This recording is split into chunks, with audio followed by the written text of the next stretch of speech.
2026년이 시작되었습니다. 이제 2006년이 시작된 1월 달에는 우리 앞에 해야 될 일들이 산재해 있습니다. 너무나 많은 일들이 기다리고 있고 또 그 일들을 감당하기 위하여서 조직들이 나누어지고 또 사람들이 세워집니다. 오늘 이 많은 사역을 앞에 두고 있는 우리가 어떻게 이 1년을 우리의 사역을 감당할지 이 말씀을 통하여서 배우고 깨닫는 진리가 있기를 간절히 소망합니다. 오늘 본문의 배경인 이 갈라디아 교회는 바울의 가르침에 따라 예수 그리스도의 복음을 받아들였음에도 바울이 떠난 뒤에 유대주의자들로 인하여 율법, 특히 할례를 강조하며 은혜의 복음과 율법이 공존하는 혼합신앙의 모습으로 변질되었습니다. 그래서 갈라디아서 3장 3절에서 바울은 갈라디아 교인들에게 호소합니다. 너희가 이같이 어리석으냐? 성령으로 시작하였다가 이제는 육체로 마치겠느냐? 이렇게 율법의 짐을 지는 것에 그들의 신경이 쏠릴 무렵 바울은 성령 안에서 새 언약을 전파하며 그들에게 율법의 짐이 아닌 새 짐을 질 것을 주장합니다. 그것은 바로 그리스도의 법을 성취하는 짐을 짊어지는 것인데 바로 사랑의 짐입니다. 그리스도의 법은 곧 사랑입니다. 주님께서는 우리가 법 아래 있지 않고 사랑 안에 있다 말씀하셨는데 법을 대신할 그 사랑이 굳이 따지자면 주님의 유일한 법인 것입니다. 네, 좀 아이러니하게도 주님이 주장하신 유일한 법은 법 아래 있지 않은 우리에게 사랑이라는 새 율법을 허락하신 것입니다. 갈라디아 교회는 열심히 있는 교회였습니다. 그래서 그리스도의 복음 외에도 자신들이 에너지가 남았던 것 같습니다. 그래서 뭔가를 더 해야 된다라는 강박이 있었습니다. 그래서 그들에게 그 율법의 할례가 강조되고 그리스도의 복음 외에 다른 것이 얹혀지게 되었습니다. 그렇게 바울은 주님의 법을 성취하기 위해 짐지는 일을 오늘 우리에게 권면합니다. 오늘 교회가 또한 교회 공동체 안에 개인이 어떻게 짐을 지어야 할 것인가, 이 짐이 어떻게 보면 우리의 사역과도 깊은 연관성이 있습니다. 이 말씀의 가르침을 나누어 보았으면 좋겠습니다. 우선 공동체에게 성령이 명하십니다. 너희가 짐을 서로 지라. 우리가 익히 들어 아는 말입니다. 너희가 짐을 서로 지라. 이러한 명령에 대해 몇 가지 잘못된 적용이 있습니다. 먼저 서로 짐을 지라는 명령을 어떤 이들은 다른 사람에게 내 짐을 지게 하라는 선포처럼 받아들입니다. 내가 지금 연약하니 이 공동체가 나의 짐을 반드시 지어야 한다라고 말씀을 적용하는 것입니다. 또 우리 안에 연약한 자들이 있으니 너희가 그 짐을 반드시 지어라 라고 다른 사람을 종용하기도 합니다. 이러한 반응은 오늘의 이 말씀을 완전히 오해한 것입니다. 주님의 법을 성취하는 것은 남의 사랑을 종용하는 것이 아닌 나의 사랑을 사용하라는 것입니다. 너희가 서로 짐을 지라고 말했다고 해서 다른 사람에게 네가 그의 짐을 지어라 라고 말하는 것이 아니라 오직 내가 지어야 할 다른 이의 짐을 찾아보는 것, 그것이 우리가 해야 되는 일인 줄로 압니다. 아까 주님의 법이 뭐라고 제가 말씀드렸습니까? 바로 사랑입니다. 이 법의 선언은 오직 주님만이 하실 수 있는 것입니다. 우리의 재판장이신 주님이 아닌 우리 각자가 이 법을 선포할 수 없는 것이죠. 재판관이 판결을 내리지 않습니까? 법을 선포하는 것은 오직 우리 주님입니다. 사랑하라라는 명령을 우리 주님만 내리실 수 있다라는 것입니다. 그러나 우리는 그 사랑의 실천보다는 남에게 네가 사랑해야 된다라고 외치는 것이 아닌가 우리를 돌아봐야 합니다. 주님만이 선포할 수 있는 이 법을 재판장이신 주님이 아닌 우리가 각자 선포했을 때 이 명령은 서로 짐을 지는 것이 아닌 서로에게 짐을 지우는 완전히 반대의 양상을 띠게 됩니다. 우리는 여러분 기억해야 합니다. 법을 선포하는 자가 아닌 그리스도의 법을 따르는 자들입니다. 우리는 내 어깨에 질 다른 이의 짐을 찾아내야 합니다. 특별히 오늘 1절에서 바울은 교회 안에서 범죄한 자에 대한 이야기를 합니다. 사랑하는 성도 여러분, 교회는 온전한 사람들만의 모임이 아닙니다. 이런 표현조차도 너무 상투적일 만큼 교회는 온전한 사람들의 모임이 아닙니다. 그러나 우리는 그것을 너무나 자주 잊곤 합니다. 교회에서 온전하지 못한 모습이 발견되었을 때 우리는 수군대고 화들짝 놀라곤 합니다. 여러분, 교회는 넘어지는 사람들을 정죄하는 곳이 아니라 넘어지는 사람들이 다시 일어나는 자리이고, 우리는 그 넘어진 자들의 짐을 함께 지어야 합니다. 실제로 넘어진 자는 일어설 때 그 짐을 진 채로 일어설 수 없습니다.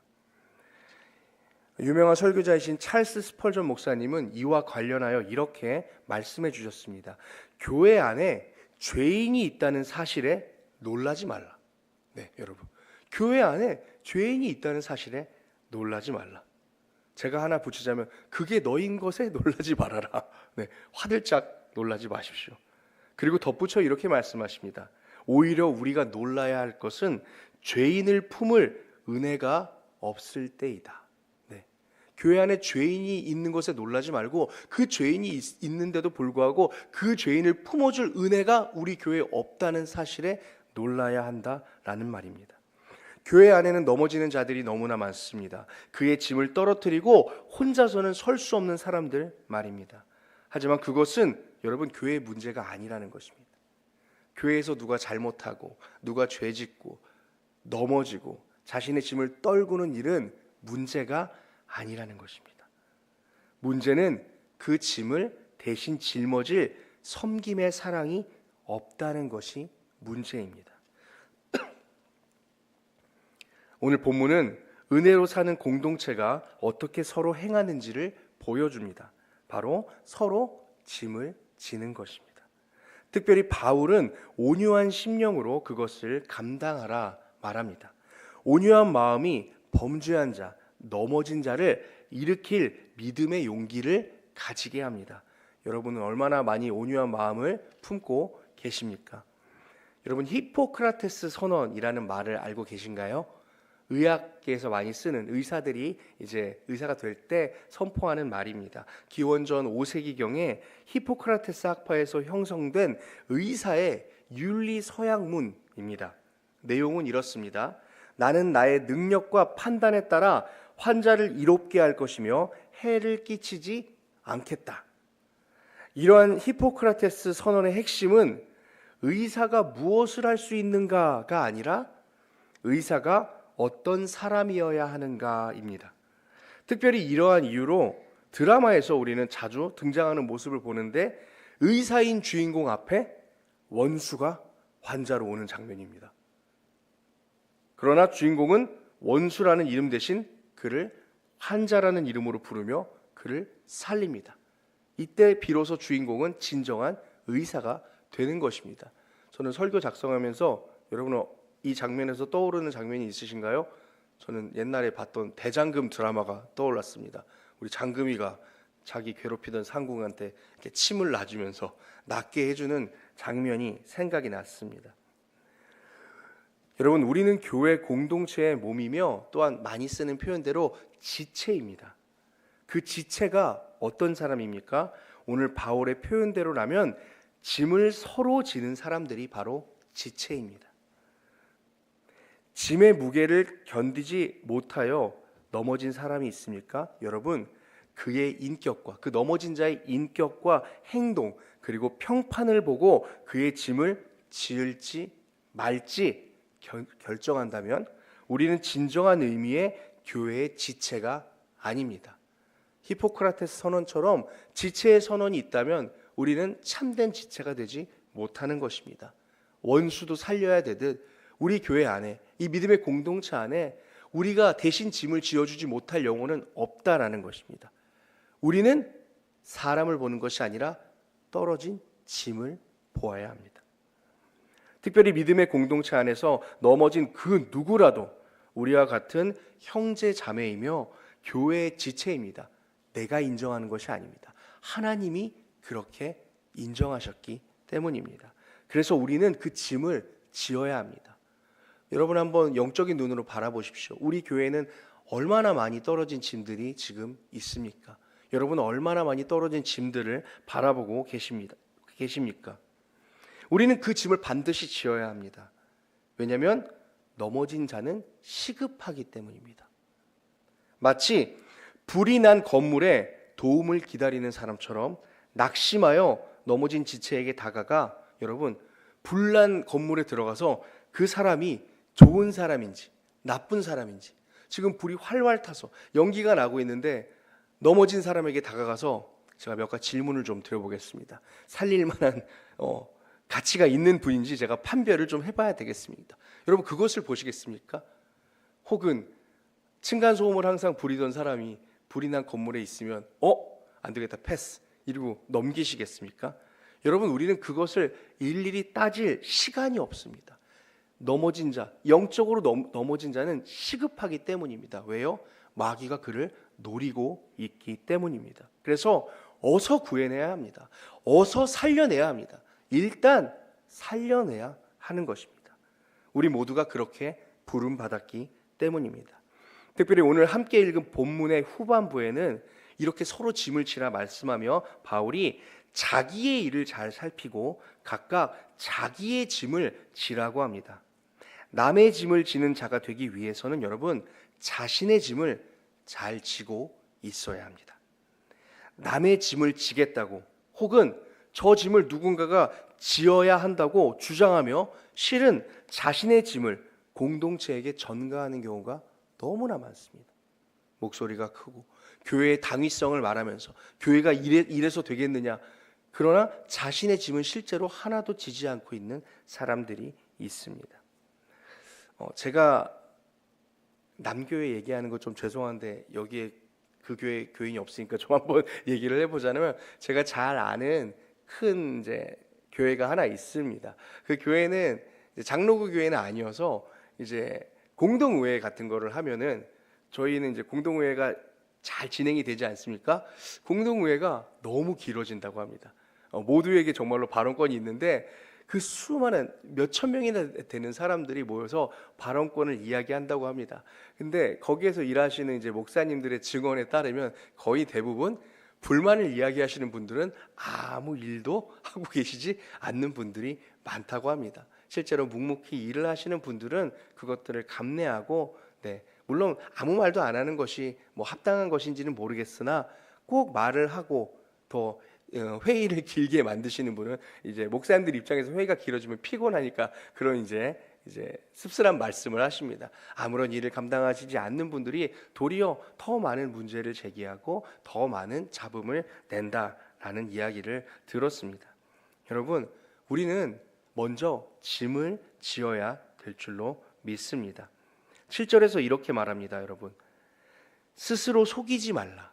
하나님은 업신여김을 받지 아니하시나니 사람이 무엇으로 심든지 그대로 거두리라. 여러분, 실제로 짐을 짓지 않고 여러분, 내가 지금 심는다라고 말하는 일들의 중심에 과연 어떤 진실이 있는지 스스로 살펴봐야 합니다. 교회가 이러면 되느냐? 이것을 심어야 한다. 믿는 자가 이러면 되느냐? 사랑을 해야 한다.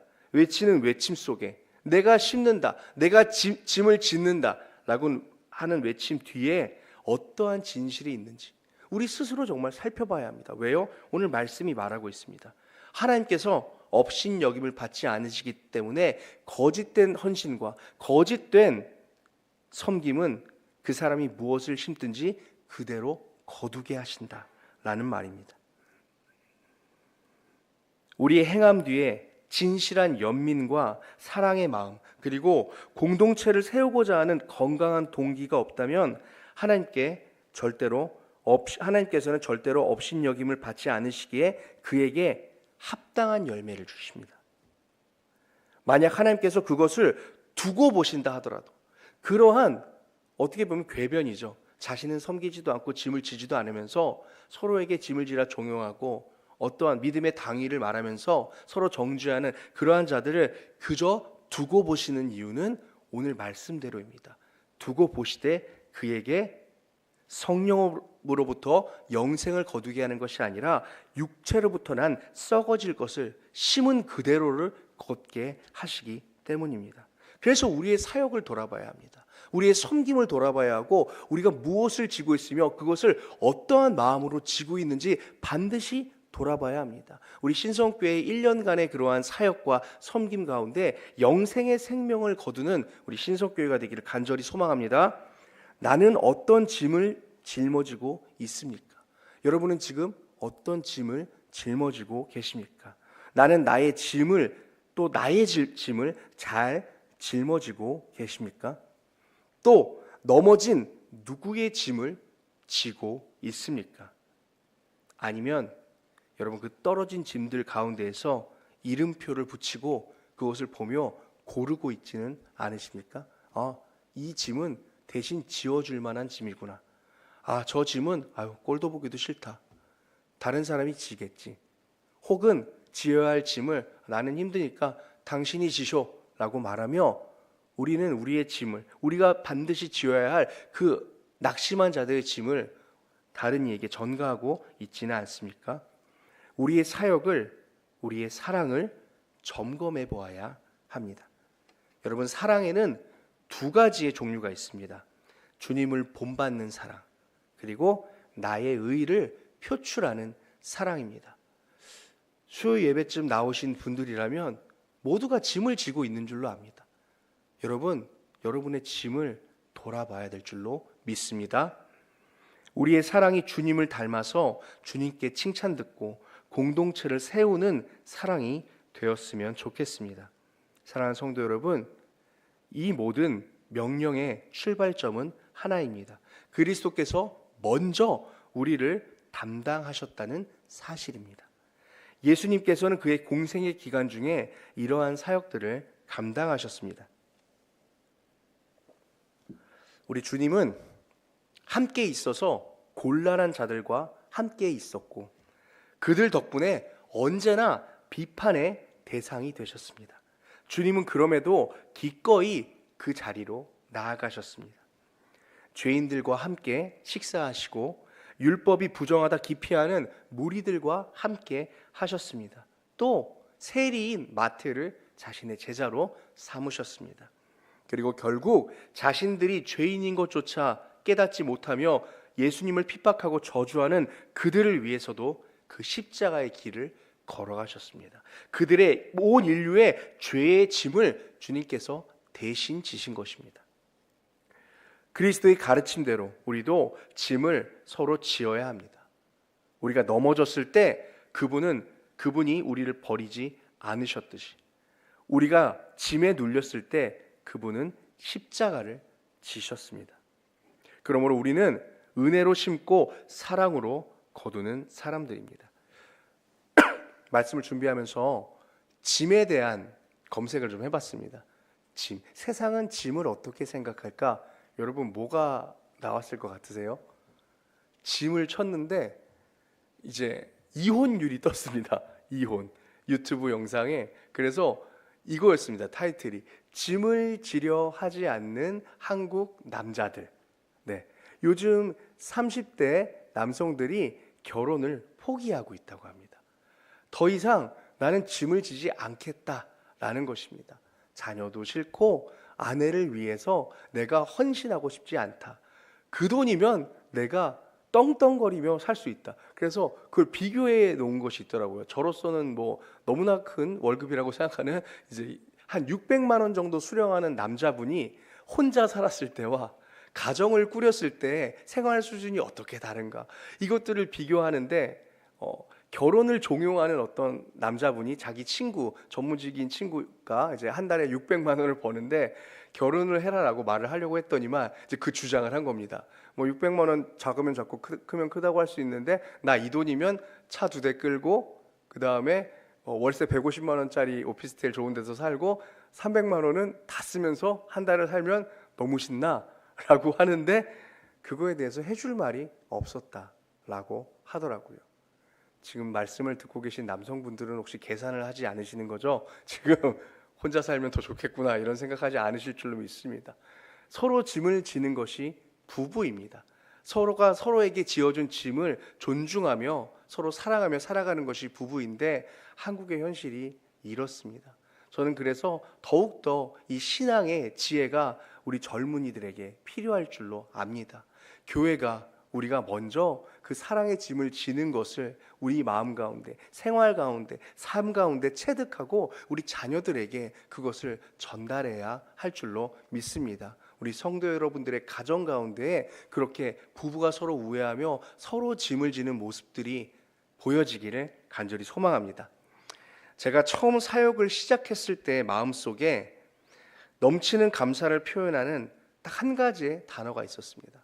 이제 사역자가 아니다가 어느 날 뭐 갑자기 된 건 아니죠. 네, 신대원 들어가고 준비를 했는데 기분은 그랬습니다. 저번 주까지는 난 청년이었는데 이번 주부터 이제 전도사가 된 것입니다. 저는 되려 이 목사 안수를 받았을 때보다 그날의 기억이 더욱더 선명합니다. 그리고 목사 안수를 받았을 때 기억은 비슷한 접점이 있더라고요. 사역을 처음 사역자가 됐던 그날 너무나 감사했는데요. 그 감사한 가운데 제 마음속에 떠오르는 딱 한 가지의 단어는 바로 이것이었습니다. 그것은 용납이었습니다. 나같이 부족한 사람을 예수를 알기 전에도 그랬고 특별히 주님을 알고 나서도 다듬어지지 못해서 연단되지 못해서 실수하고 남에게 상처 주고 폐를 끼쳤을지도 모르는 나를 당시에 제 주변에 있던 모든 이들의 사랑의 용납이 없었다면 저는 분명히 그 자리에 갈 수 없었을 것입니다. 천둥벌거숭이라는 말이 있죠. 정말 천둥벌거숭이와 같이 살아왔던 인생 가운데 제 주변에 있던 누구 한 명이라도 뾰족한 마음을 가지고 저를 정죄의 칼로 박살냈더라면 저는 이 자리에 없을 것입니다. 그러나 생각해보니 수많은 얼굴들이 스치는 것입니다. 아, 그때 정말 부끄러운 말을 했었는데 나를 용납해 주었구나. 제가 이 말씀을 언제 설교에 드렸는지 모르겠는데요. 제가 청년으로 섬길 때 싱어팀 팀장을 하고 있었습니다. 그래서 싱어팀 연습을 하기 전에 보통 이렇게 짧게 기도회를 인도를 합니다. 하루는 제가 제 스스로의 의와 감동을 이기지 못하여서 그 기도회를 보통 5분에서 10분을 하는 걸 1시간을 했습니다. 하고 나서 눈을 떠보니 1시간이 되었습니다. 그리고도 민폐를 끼쳤다라는 걸 전혀 깨닫지 못하고 있었습니다. 되려 나중에 시간이 지나고 나서 타임머신을 타고 돌아간다면 그때 나는 반드시 5분만 하리라 이런 생각이 너무 들더라고요. 그런데 그날의 일을 기억해 봤을 때 한 자매가 저에게 와서 그때 이제 팀장이었으니까 팀장님 기도회에 너무 큰 은혜를 받았어요. 이런 얘기를 해줬습니다. 네. 그 자매가 잘못한 걸까요? 그래서 제가 깨우치지 못했던 걸 수도 있을 텐데 그러한 사랑의 용납이 없었더라면 지금 저는 수많은 자기 연민과 실망 가운데에서 교육자의 길을 걸어가지 못했을 수도 있을지 모르겠습니다. 여러분, 그렇다면 여러분은 어떤 신앙의 길을 걸어오셨습니까? 당당하게 아무런 다른 사람의 도움 없이 용납도 없이 여러분의 의로움 가운데 걸어오셨습니까? 그렇게 생각하신다면 죄송합니다. 그것은 착각입니다. 내가 믿음으로 살아오고 믿음으로 걸어왔다 생각하는 그 여정 가운데에 하나님이 보내주신 예수 그리스도의 마음을 담고 있는 우리 못난 우리를 용납해준 수많은 사람들이 있다라는 것입니다. 우리는 모두 성경이 말하는 다 양 같아서 각기 제 길로 갔지만 우리 주님께서 우리의 주변의 지체들을 통하여 우리를 용납해 주시고 우리를 이 생명의 길로 인도하셨습니다. 우리의 짐을 대신 지어준 사람들이 고처에 가득합니다. 여러분, 그것을 기억하고 그 신앙의 길을 따라 걷는 것이 은혜 받은 자의 도리이며 주님을 닮는 길입니다. 사랑하는 성도 여러분, 서로 짐을 지십시오. 그렇게 지어진 것이 우리이며 그것이 성도의 삶입니다. 여러분, 서로 짐을 나누어 주십시오. 여러분, 서로 용납해 주십시오. 우리조차도 용납받은 존재입니다. 우리도 누군가의 용납의 은혜로 이 자리에 있습니다.